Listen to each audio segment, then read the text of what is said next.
Bueno, bienvenido. Este es un video de sustentación para el curso de diseño de bases de datos de programas de ingeniería de sistemas en la ONAT. Mi nombre es Fabián Camilo Morgan Ávila.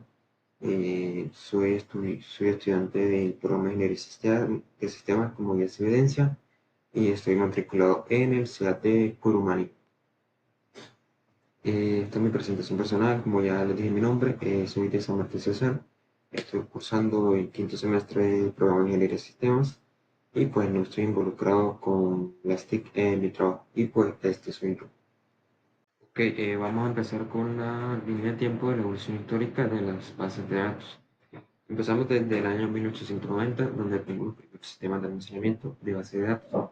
Estos primeros sistemas de almacenamiento se llevaban de manera manual en bibliotecas y censos. Sin embargo, en la búsqueda de información era un poco lenta y poco eficiente. Como invento destacado de este año tenemos la máquina de tabulación, que fue creada específicamente para un censo en Estados Unidos. Pasamos a la década de 1950, donde tenemos el almacenamiento en cintas magnéticas. Innovación llega a partir de la Revolución Industrial, con la única particularidad de que tenía la limitación de solo permitir acceso secuencial a la información. Pasamos a la década del 60, donde encontramos las bases de datos jerárquicas y en red, que sería la primera generación de bases de datos. Estas bases de datos jerárquicas nacen a partir de la llegada de los ordenadores y discos, que permitían un manejo de información más organizada. Pasamos a la década del 70, donde tenemos el nacimiento de la segunda generación de bases de datos, que como innovación principal tiene el modelo relacional propuesto por este señor que se llama Encarcot, que revolucionó la forma en que se almacenaban y que se consultaban los datos. Su trabajo dio origen a los primeros sistemas de gestión de bases de datos relacionales como SystemR de IBM y Oracle. Pasamos al año 80, donde tenemos la consolidación del modelo relacional y la creación del SQL, que sería la tercera generación de la base de datos. El modelo, como ya se dijo, el modelo relacional se consolida a partir de la creación de este modelo SQL, que fue adoptado como modelo estándar o lenguaje estándar por diferentes empresas reconocidas en ese entonces, como ANSI, que fue en el 1986, y como ISO, que fue en el 1987. A partir de la década del 90 tenemos la aparición de la base de datos orientada a objetos, que eh, bueno, que sí, que facilitan la gestión de los datos complejos. Como ejemplo, aquí tenemos Microsoft Access. Eh, en el año 2000 tenemos que la aparición de la base de datos distribuidas NoSQL y el Big Data. Como principal precursor o como uno de los precursores principales de este modelo de NoSQL tenemos a MongoDB. Y pues tenemos también como parte importante la expansión del Big Data y procesamiento de tiempo real.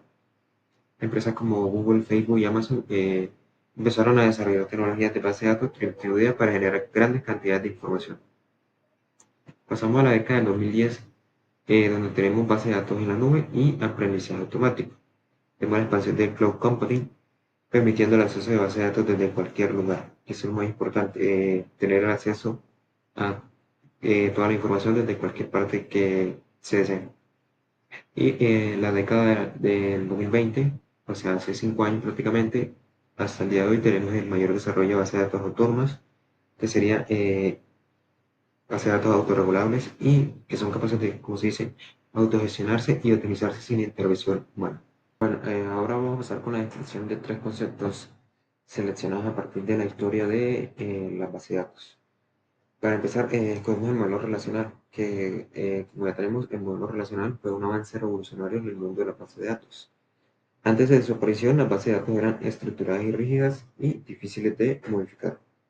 Tenemos que con este modelo los datos comenzaron a organizarse en tablas que podían relacionarse entre sí de forma flexible y aparte eran eficientes esta organización.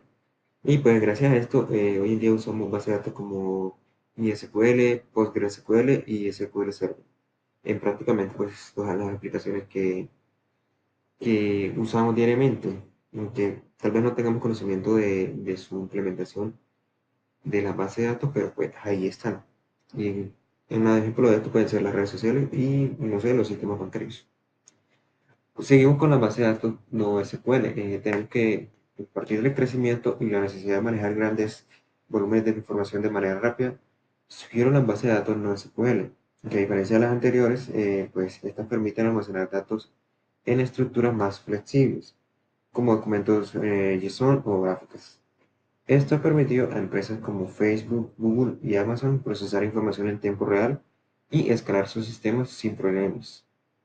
NoSQL no reemplaza SQL, pero ofrece una alternativa eficiente para ciertos tipos de aplicaciones. Y como ya se mencionó en la línea de tiempo, uno de los principales precursores del NoSQL es MongoDB. Seguimos con el último concepto, que es la base de datos en la nube. Debido al crecimiento digital, perdón, las empresas están migrando su base de datos a la nube. ¿Por qué? Pues porque les permite ahorrar costos en infraestructura, mejorar la seguridad y acceder a sus datos desde cualquier lugar.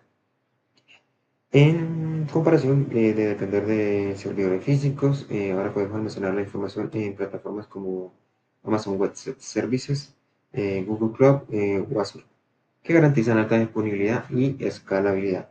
Gracias a la nube, incluso pequeñas empresas pueden acceder a tecnologías que antes solo estaban al alcance de grandes corporaciones.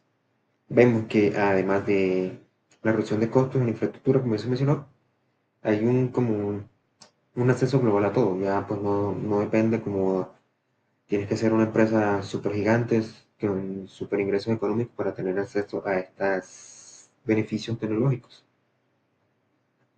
Ok, ahora vamos a aplicar una tendencia de base de datos del presente y del futuro. Para eso escogimos la base de datos autónomos, que como estas bases de datos manejan inteligencia artificial y aprendizaje automático para administrarse, utilizando rendimiento, seguridad y mantenimiento sin intervención humana. Empresas como Oracle ya han desarrollado tecnologías esta línea con bases de datos que pueden autoejecutarse y corregir errores en tiempo real. Esta tendencia podemos ver que se implementa con el objetivo de reducir costos y mejorar la eficiencia en la gestión de datos.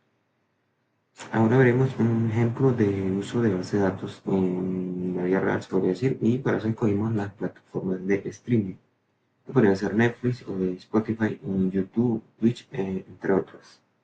Su funcionalidad se refleja en la gestión de usuarios, el almacenamiento y distribución de contenido, sistemas de recomendación personalizado y seguimiento de contenido.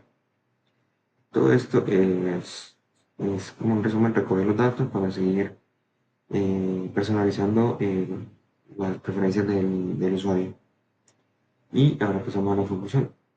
Tenemos el resumen de todo lo que vimos y pues en conclusión podemos decir que las bases de datos no solo han revolucionado la forma que almacenamos y procesamos información, sino que seguirán desempeñando un papel crucial en el futuro digital.